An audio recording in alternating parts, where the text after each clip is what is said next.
This is Central Texas Living with Ann Harder. Hello, everybody. Ann Harder here. Football season finally over. We know who the national champion is, but we're going to take a deep dive into the world of officiating college games. And joining me now is Chuck Lewis, who is a member of the Southeastern Conference elite group of officials who make that final review of a questionable call. You work in the Collaborative Instant Replay Center, correct? That is correct. From Waco, Texas to Birmingham, Alabama. How in the world did that happen, Chuck? Long story. I was on the field for 26 years. And generally speaking, around the age of 60, they want you to come off the field, plus or minus a few years. Mm-hmm. And about 4 years ago, I was approached, would I ever want to come off the field? And unequivocally, I said no.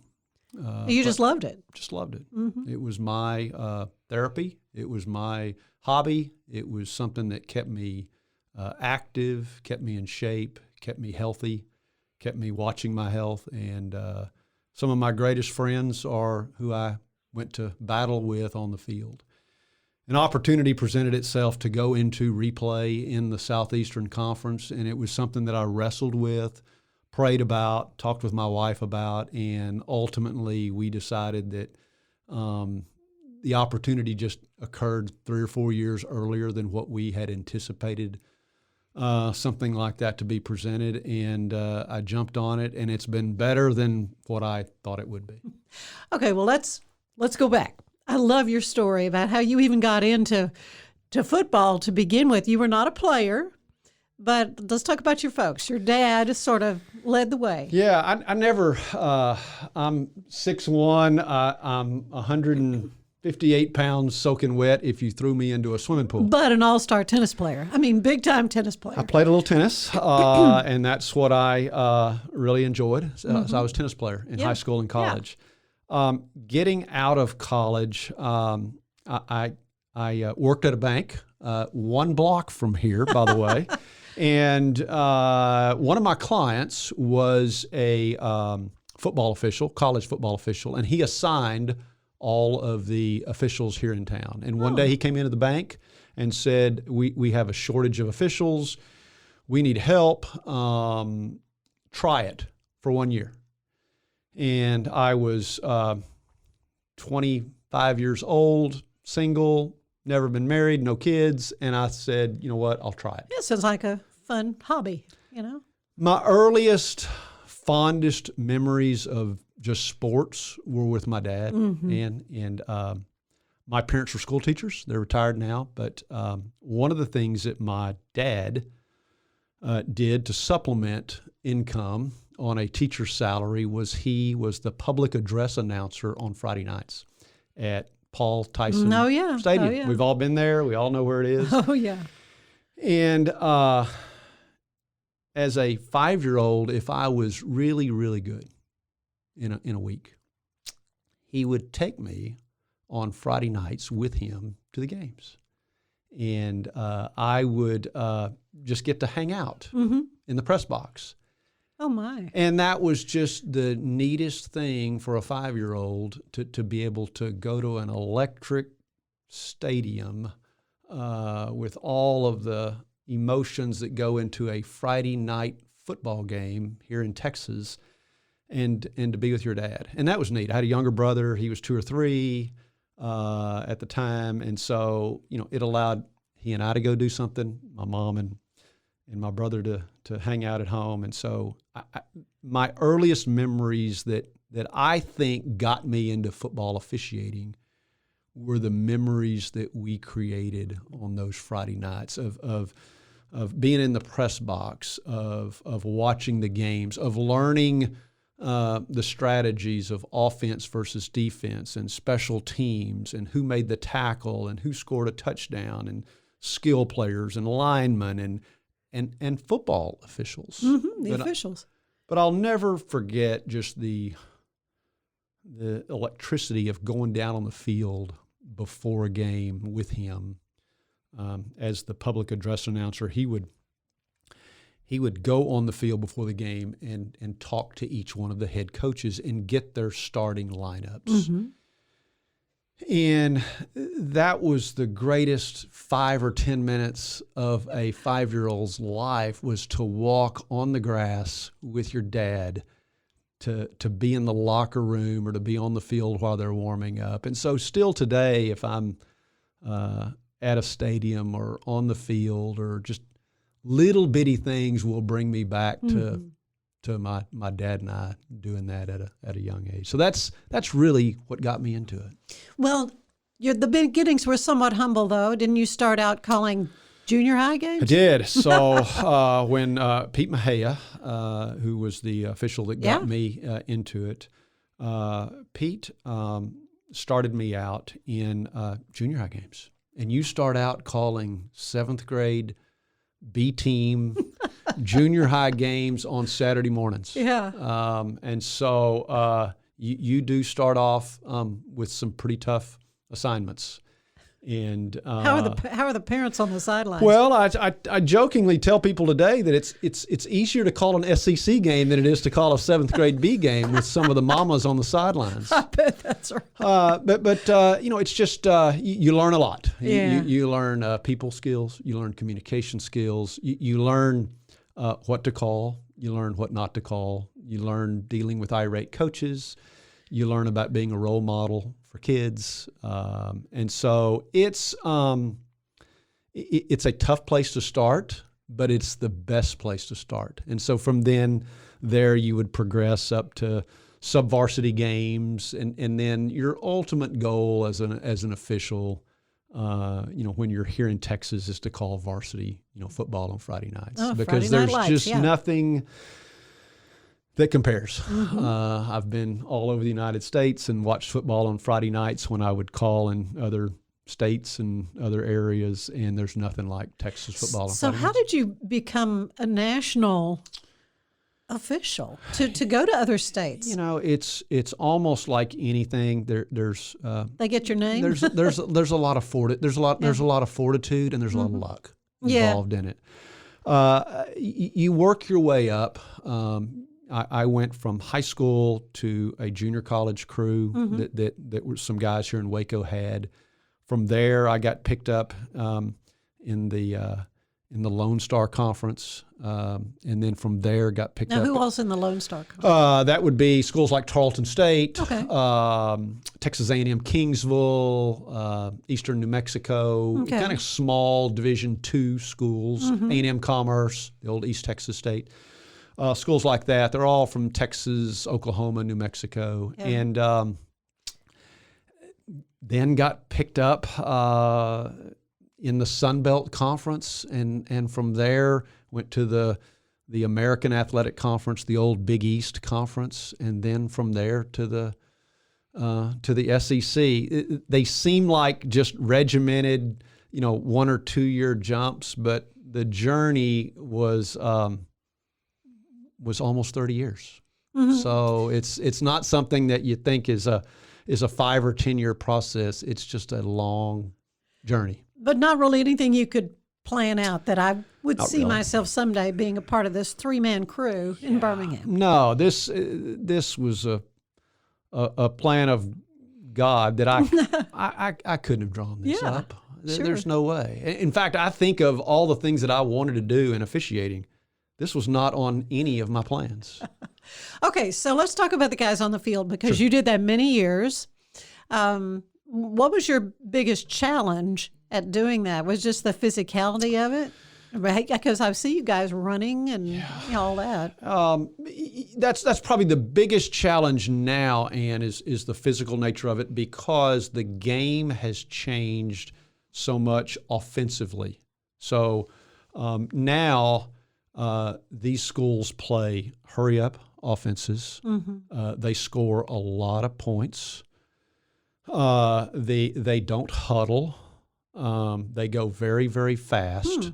And the average official now will run anywhere from 4 to 7 or 8 miles in a given 3.5 hour football game. Really? Yeah, we would. In the later years of my career, we had to get very in-depth physicals. And part of those physicals, we would wear Fitbits on our wrist to measure our steps and the amount of length of running that we would do. And I remember one game in particular at Houston. We opened there Labor Day weekend, and I ran 6.8 miles, and it was 131 degrees on the field. Oh my gosh! It was a noon kickoff. Yeah, Labor Day weekend.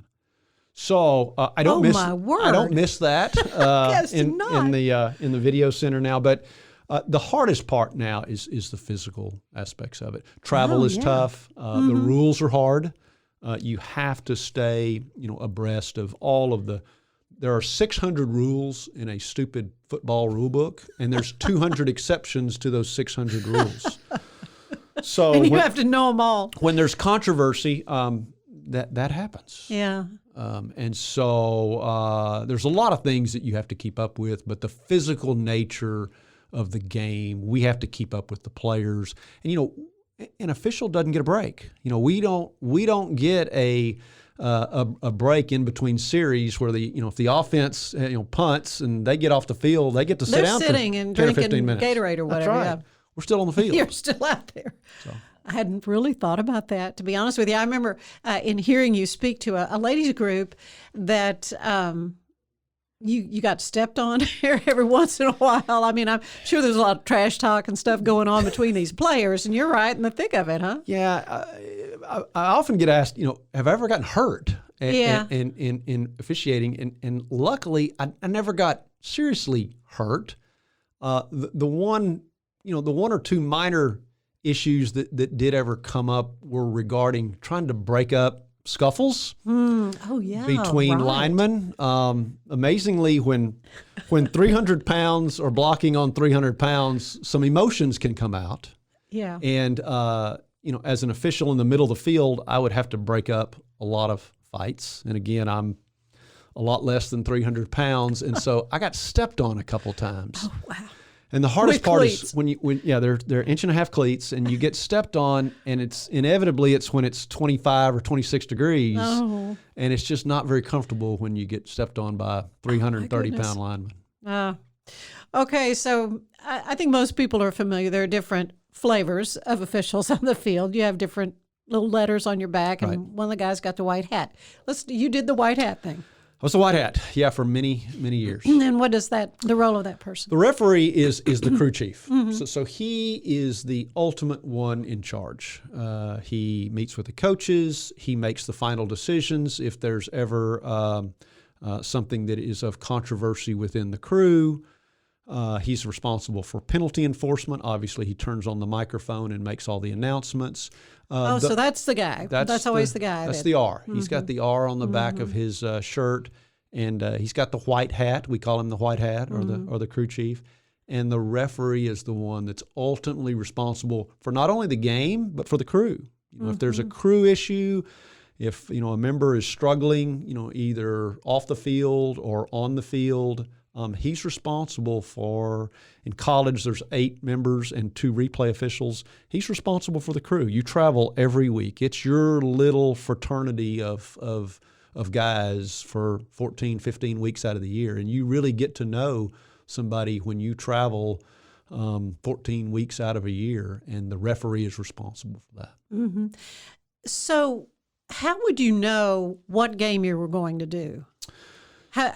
Because you say you've traveled all over the country. Good. Do you have the whole season lined up? So at the beginning of the year, you get your first 4 to 5 weeks assigned to you. So you don't get all 15 weeks given to you. You're given by the coordinator of officials of your conference. Ours is in the SEC. Their officials get the first 4 to 5 weeks given to them. And we're not allowed to tell anybody. So why is that?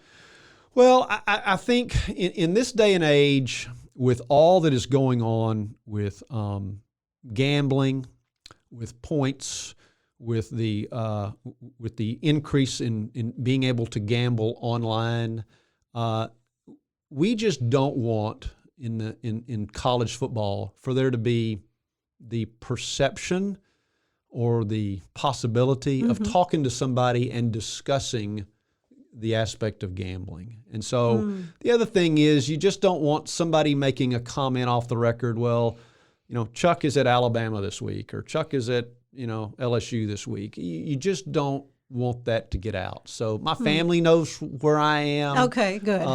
So they know where to get in touch with me, but did they travel with you some? they do some. Yeah. I usually, 2 or 3 weeks out of every year, Yeah, they'll it'd go be with fun, me. yeah. It's a lot of fun. They enjoy traveling. For all bowl games, I take them just about to all of those. Oh, good. When you get a bowl game. You don't get a bowl game every year, but if you get a bowl assignment, I would try to take them to all of those. And so, did you get a bowl game this year? So this year, I worked the SEC championship game. That was my postseason assignment. The first Alabama-Georgia game was my assignment. Yeah, So the last one turned out differently. the last one had a different outcome. Yeah, That is correct. well, that's why they play 'em, as they say. That's right. That's why they get on the field and play. So my postseason assignment was the first SEC championship game. Okay, very good. Well, we're going to talk more in depth when we come back after a break about what exactly you do in that conference center, multi-million-dollar room that it is. We'll be right back. And we're back with Chuck Lewis, who is a Waco man, local business executive, works for a bank. Well, tell me a little bit about your day job, since we have a chance. Sure. So I've worked for 36 years for Wells Fargo. Actually started one block away from the studio that we're in now. Fresh out of college, 20 years old, at First National Bank. Yeah. And through the successions of ownerships, we're now Wells Fargo, and I am a senior financial advisor in the investment division for Wells Fargo. Very good. So if you're interested, you can get in touch with him about that. But what we're talking about today is your work at the Collaborative Instant Replay Center, located in Birmingham, Alabama, for the SEC. Now, you went to Baylor, so there was the way your career path in officiating went, there was no chance of being in. I think Dallas is where the Big 12 has their center. Yeah, Big 12 has their video center in Dallas, where their conference office is, and I could have gone that direction if the fortunes would have lined up. I would just not have been able to call any Baylor games. Right. So as a result, they're very meticulous about you not. In fact, you said that your son is thinking about going to Arkansas. That's correct. He is, And if he does, I'm out on the Arkansas games. yeah, So they absolutely will not let you. they will need be involved. one of my colleagues to work all the Arkansas games. Okay, so again, calling on your speech to a ladies group that I was at, and it was kind of funny because I'm not that really into football. I mean, I followed a little bit, but one of my lady friends in the group said, I live for Saturdays. She was hilarious. And there are a lot of people who absolutely live for Saturdays. And so once you got started, I was just all in. That was the most fascinating thing to hear about what you do there in Birmingham, because you told us that most of the time the calls are right on the field. It's a very small percentage of calls that you guys have to look at and go, this is how it is. It's interesting. They have gone back and done meticulous statistics on correct calls versus incorrect calls versus missed calls. So one that we didn't call that we should have called. Should have called. And when you look at a football game, an average football game is between 180 and 200 plays.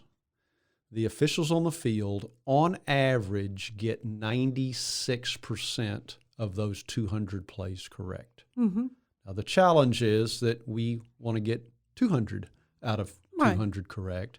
And those 4, on average, that we miss can be big calls. And so that is one of the reasons why there is now video centers, collaborative replay in some of the Power 5, the major conferences out there.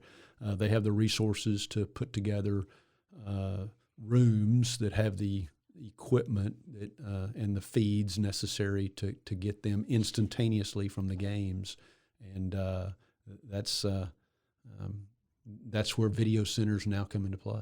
So describe, there are three of you, and you're each in charge of a different game? That's correct. So Because they're happening simultaneously, That's I correct. guess, in a given conference. in a given conference, give you the examples in the SEC. So there are games going on all day long from 11 o'clock until 7 o'clock, Right. kickoff times. And there are 14 teams in the SEC. So some weekends early, there could be 14 games on a given Saturday if they all played a non-conference team. There could be 7 if they all played each other. So in a given Saturday, there's different amounts of games that we have to work. We're each assigned a game given a different time frame, and we work our game. And I'm on a headset with the stadium, with the replay officials at the stadium, and we're talking on every play. Take a look at this. Let's clear targeting. Did he step on the line? Get a right end zone camera. Get a left end zone So camera. whether or not they stop and go, the play is under review, does that mean it's automatically going to you in Birmingham? Yeah, when they stop the game at the stadium, then automatically we go into high alert, and then all 3 of us will be looking at that play, So they'll stop what they're doing.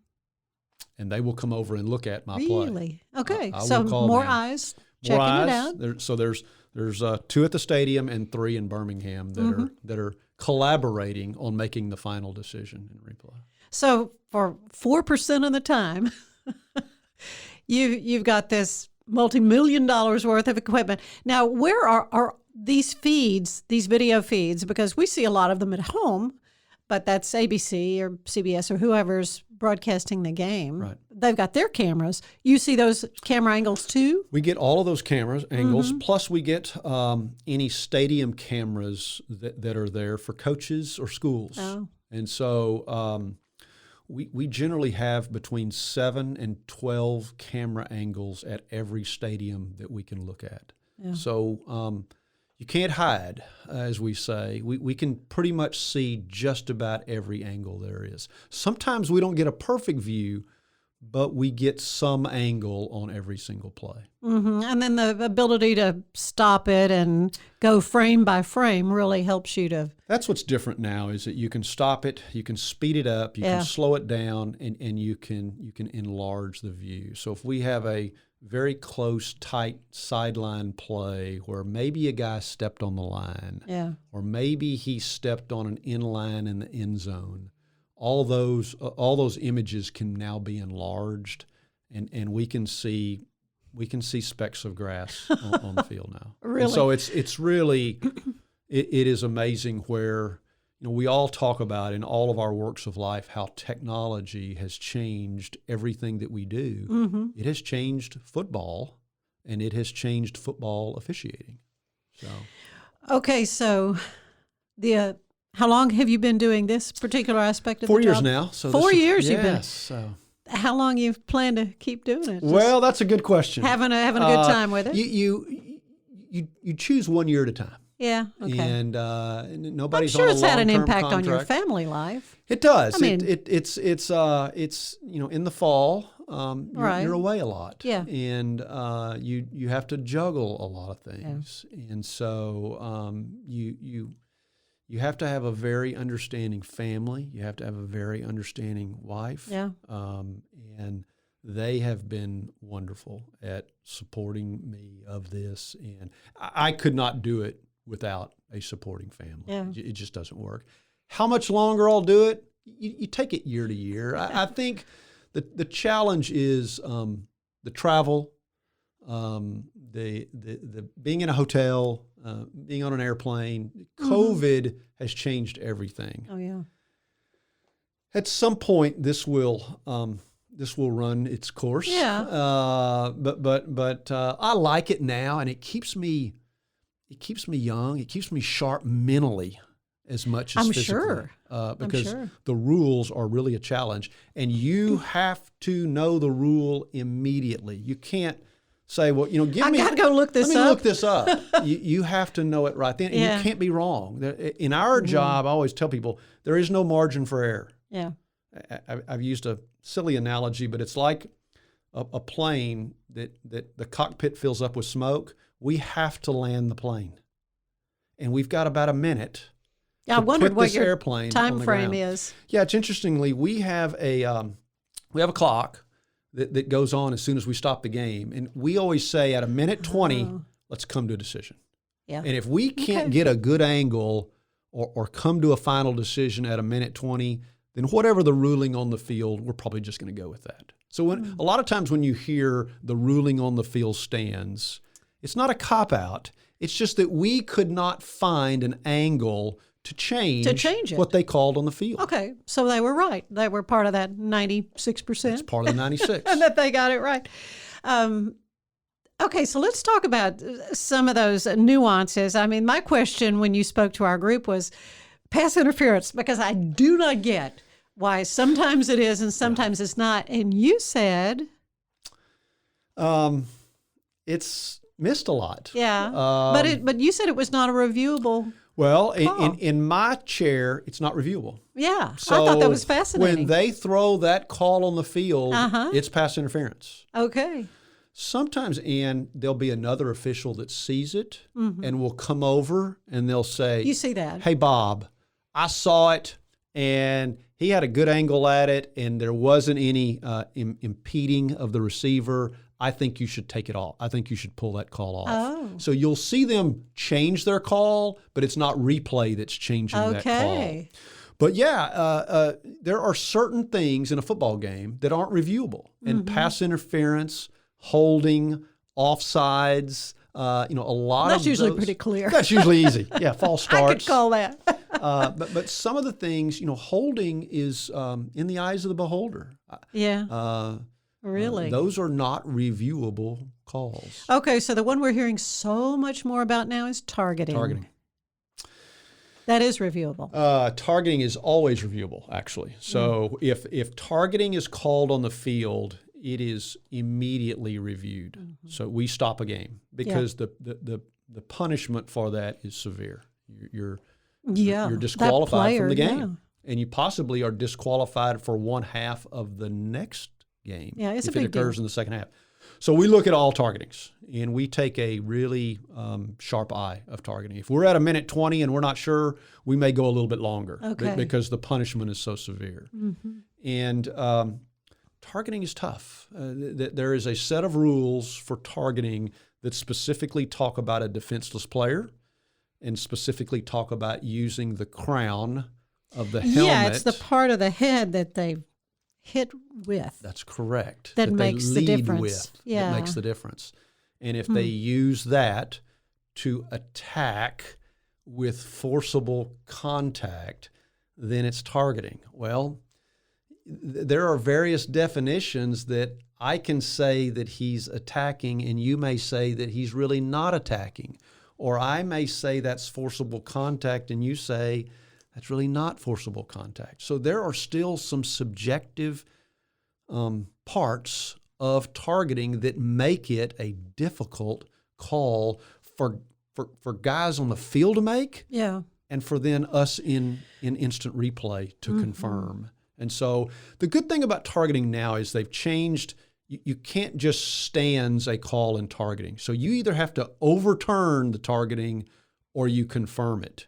If you're not sure, if you're not sure that it's targeting, then we overturn it and let the person keep playing. Err on the side of the player. Of the player. That's been accused, I guess. It is interesting that that's probably the biggest play that will come into question in the off season. So rules are all looked at in the off season, and every 2 years they are thoroughly scrubbed, and targeting will be heavily scrutinized in the next 2 months as they review the rules. Okay, so in your experience, what has been one of the top questionable, controversial calls? Well, when you make a questionable call, they all become controversial, depending on which team you're in. I think the biggest ones are generally fumble and then catch, no catch. Those are the toughest ones there. Specific ones, you make so many of them that one of them doesn't really stand out more than the other. But I know that when you're calling back a touchdown on a fumble, that is a big, huge play. They stand out. I remember a situation 2 years ago where we called back a play in an SEC game, and it was controversial. We had to call it back, but it was controversial. And the next day on Sunday, my wife handed me her iPad and said, "Have you heard what they're saying about you on Twitter?" And I'm not on Twitter. I'm not on Facebook. I don't look at it. I've got thick skin, and I get criticized every Saturday. She said, "Well, you may want to look at this one because there's a lot going on here." And so she handed me the iPad, and for one call, there was 2,500 comments from SEC fans in one call. So it's part of the territory. Yeah. It's just part of the job. We are going to get questioned. We will always get questioned. Yeah. But you know that going in, and if you can't handle that scrutiny, this is not a chair for you to sit in. Well, it's been wonderful to have you here to talk about this. I just think it's fascinating and an aspect of a football game that maybe a lot of folks hadn't really thought about what all is involved for you guys and gals. Very much sure, so. There's some female colleagues out there too. More and more each year. Yeah, and so it's delightful. And so we're looking forward to next football season. Thank you so much, Chuck Lewis, for being with us. Central Texas Living is part of the Rogue Media Network family. Be sure to check out their other shows at roguemedianetwork.com. Please rate us 5 stars on iTunes and anywhere else you get your podcasts. Join us again soon for more Central Texas Living, the podcast.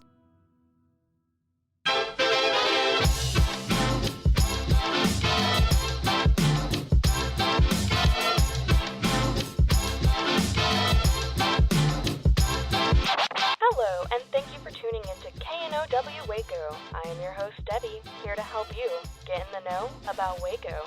So you may be asking yourself, why am I here? I'm here to be your tour guide through Waco.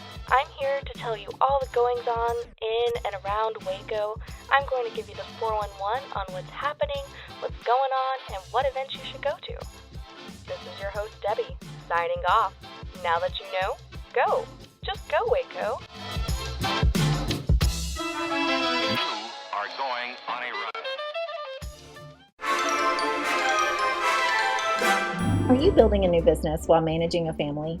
Are you tired of trying to balance home and work and everything seems to be coming up short? Then there's a podcast made just for you. Baking Your Business from Scratch is where we create the perfect recipe for building a successful business while managing your home and family with love. Come join us and see for yourself.